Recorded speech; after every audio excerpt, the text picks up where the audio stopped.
H-1 jelang Ramadan, Bendungan Irigasi Krung Susoh Gampong Babahlung, Kecamatan Blang Pidi, Kabupaten Aceh Barat Daya atau Abdia dipadati pengunjung pada Rabu, tanggal 22 Maret tahun 2023. Kedatangan warga baik dari luar maupun dari Kabupaten Abdia ke lokasi wisata ini dalam rangka melaksanakan tradisi meremok atau makan-makan.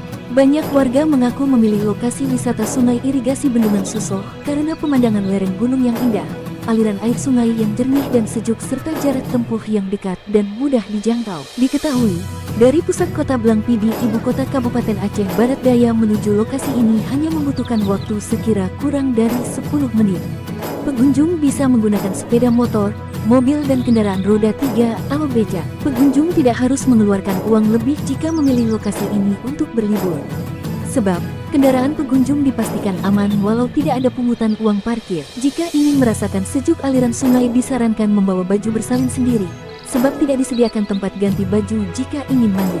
Kantin-kantin yang menjual beragam makanan enak, baik jus, mie goreng dan beragam makanan lainnya hanya dapat ditemukan di dalam perkampungan warga, sementara di lokasi wisata tidak tersedia kantin. Dari Kabupaten Aceh Barat Daya, Syamsurizal melaporkan.